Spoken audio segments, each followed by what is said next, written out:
Good morning everyone and welcome back to my channel. I hope সবাই তোমরা ভালো আছো, সুস্থ আছো, আর আমিও খুব ভালো আছি। ঘড়িতে বাজে এখন 11:10। আজ হলো মঙ্গলবার, 28 মে। তোমার ব্রেকফাস্ট হয়েছে?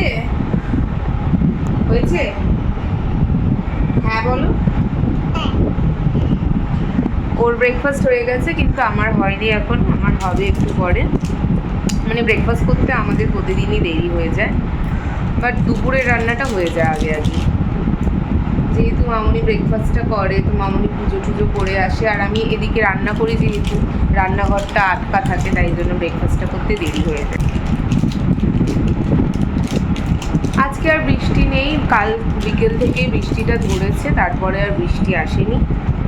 এখন মোটামুটি চারদিক শুকনো, তো এখন মোটামুটি চারদিকে সব ঠিকঠাকই আছে, তবে মেঘলা করে রয়েছে, রোদ নেই। উঠেছিল রোদ সকালের দিকে, ভোর 6:30-6টার দিকে বেশ কড়া একটা রোদ উঠেছিল, জানলা দিয়ে দেখছিলাম, মানে একটা কড়া সূর্যের আলো আসছিল। এখন আবার ধীরে ধীরে দেখছি মেঘ পড়েছে, খুব একটা গরম নেই, বেশ ভালো লাগছে ওয়েদারটা।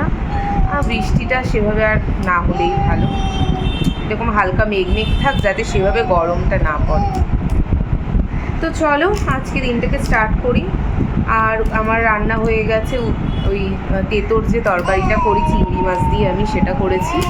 আর করব হচ্ছে কাতলা মাছ, সেটা এখনও করিনি, ওটা করবো ব্রেকফাস্টটা হয়ে যাওয়ার পর করব। আর ছেলের জন্য একটা শিঙি মাছ, ছেলের জন্য শিঙি মাছ করে দেবো। তো চলো, অনেক কথা বললাম, এবার ব্লগটাকে আমি স্টার্ট করি। এই রান্নাটা তোমরা বেশ কয়েকবার দেখেছো আমার ব্লগে, তো আজকে আরেকবার দেখে নাও।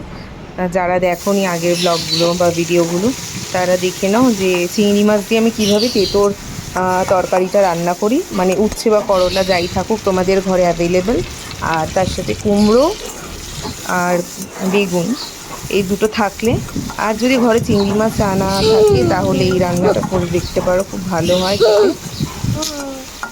তো কালো জিরে ফোড়ন দিয়ে চিংড়ি মাছটাকে ভেজে নিলাম কিছুটা, 1 থেকে 2 মিনিটের মতো, বেশিক্ষণ ভাজবে না চিংড়ি মাছ। আর ওদিকে ভাত রান্না হচ্ছে আমার, চিংড়িটা ভাজা হয়ে গেছে, এবার সবজিগুলো আমি দিয়ে দেবো। আর আজকে একটু পেঁয়াজ দিয়েছি, পেঁয়াজটা না দিলেও তোমরা পারো, স্কিপ করতে চাইলে স্কিপ করতে পারো, যারা পেঁয়াজ খাও না। অনেকেই আছে কিন্তু পেঁয়াজ রসুন খায় না, বাট মাছ খায়, যেমন আমার নিজের দিদাই, উনি বৈষ্ণব, মাছ খায় কিন্তু পেঁয়াজ রসুন খায় না। আর আজকে ব্রেকফাস্টে দেখো রুটি আর কুমড়ো বটি, এই দিয়ে আজকে ব্রেকফাস্টটা করে নিলাম। আর এখন আমি ব্রেকফাস্ট করে এই মাছ রান্না করতে চলে এসেছি। মামনি মাছগুলো ভেজে রেখেছিল, আর আমি শুধু মাছের ঝোলটা করব। তো জিরে তেজপাতা ফোড়ন দিয়ে, একটু রসুন ফোড়ন দিয়ে, পেঁয়াজগুলো ভেজে টমেটো দিয়ে দিলাম, দিয়ে এবার মশলাটা কষিয়ে নেব আদা লঙ্কা বাটা দিয়ে। আদা বাটা না দিলেও চলে, আর লঙ্কা বাটা দিলেও হয়, আমার কাছে করা ছিল যেহেতু, একসাথেই আদা লঙ্কাটা আমি করে রাখি। 1:15 বেজে গেছে, আমাদের রান্নাটা হয়ে গেছে, ছেলের মাছের ঝোলটা হয়ে যাবে এইমাত্র, হয়ে গেলে ওকে খাইয়ে দেবো। আর আমার এখনও স্নান হয়নি, আজকে বিছানা গোছানোও হয়নি, আজকে সব কিছু একটু উল্টোপাল্টা হয়ে গেছে, রান্নাটা যেহেতু সকালে কমপ্লিট হয়নি। সকালে যেদিনই কমপ্লিট হয় না, সেদিনই আমার এরকম হয়ে যায়, রুটিনটা উল্টোপাল্টা হয়ে এসছে। মোটামুটি বিছানাটা গুছিয়ে নিই, গুছিয়ে ঝটপট স্নানটা করে নেব, ছেলের মাছটাও ওইদিকে রান্না হয়ে যাবে, তারপর ওকে খাইয়ে দেবো। আর আজকে প্রচণ্ড গরম পড়ে গেছে, সেভাবে রোদ ওঠেনি, বাট এত হিউমিডিটি যে মানে ঘাম হচ্ছে, একটা স্যাঁতস্যাঁতে ভাব, আর সেরকমই গরম, খুব বাজে একটা ওয়েদার আজকে। তো কিছু করার নেই, চলো আবার পরে কথা বলছি, বিছানাটা গুছিয়ে নিই ঝটপট করে। ছেলে গেছে একটু ওপরে ওর ছোটদাদানের কাছে। এখন 6:10 বাজে, আর ও স্ন্যাক্স খাচ্ছে, চিড়ের পায়েস বানিয়ে দিয়েছি ওকে, আর মামনি ওদিকে চা বানাচ্ছে। চলো তাড়াতাড়ি খেয়ে নাও, খেয়ে নেবে তো? হ্যাঁ বলছে, খাবে না কিছু। তাহলে বসো এখানে, সিট ডাউন হও। আর না বলছে। ড্রেসটা চেঞ্জ করলাম, ওই জামাটাতে এত গরম লাগছে, একটু স্লিভলেস পরলাম। আর চাটা খেয়ে এখন দৌড়াবো। পড়িয়ে এসে গেছি অনেকক্ষণ আগে। এলএলবি, গীতা এলএলবি দেখে এলএলবি করছে। বাজে এখন 9:15। আজকে একটু আইব্রোটা করিয়ে এলাম, তাই জন্য আসতে একটু দেরি হয়ে গেল। আর ছেলেকে ভাবছি আজকে ভাতই খাইয়ে দেবো, ভাত হবে গরম গরম। তো গরম ভাত আছে, ওর মাছ আছে দুপুরের করা, সেই মাছটাই খাইয়ে দেবো।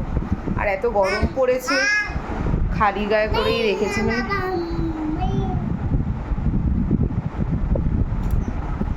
খালি গায়ে করেছি, বেচারা কষ্ট হচ্ছে না গরমে।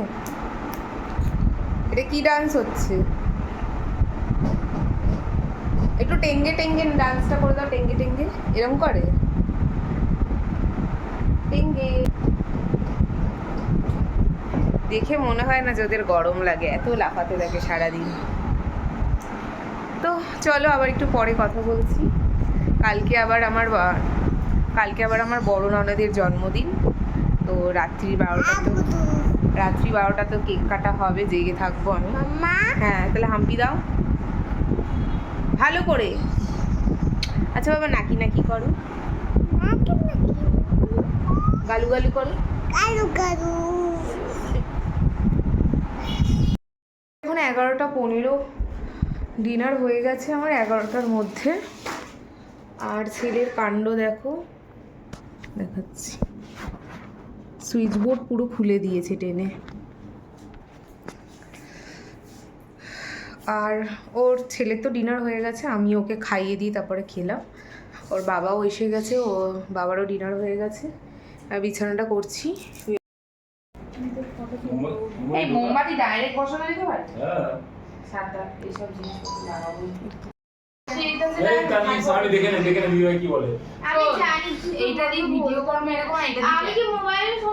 এই ঝগড়াগুলো দিয়ে দেবো তোর সাথে। 12টা বাজলে বলিস, আমি তো এটা দিয়ে করছি। Happy birthday to you, happy birthday to you, happy birthday dear Tania, happy birthday to you. A big clap. আরে হাততালি দাও। নিজেই বাজিয়ে দিলাম। ও এখন গান খুঁজতে বসেছে। এই কপাল। খাইয়ে দে।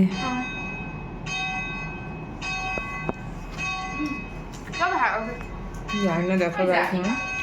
ভালো খেতে কেকটা? হ্যাঁ ভালো খেতে। ব্লগটা আমি এখানেই এন্ড করছি। আই হোপ ব্লগটা দেখতে তোমাদের ভালো লাগবে। আর ভালো লাগলে অবশ্যই একটা লাইক কমেন্ট আর আমার ভিডিওটা শেয়ার করে দিও। আর যারা নতুন আছো তারা অবশ্যই চ্যানেলটা সাবস্ক্রাইব করে বেল নোটিফিকেশানটা অন করে দেবে তোমাদের কাছে, তাহলে তাড়াতাড়ি সবার আগে নোটিফিকেশানটা চলে যাবে। তো চলো, সবাই ভালো থেকো, সুস্থ থেকো, টাটা।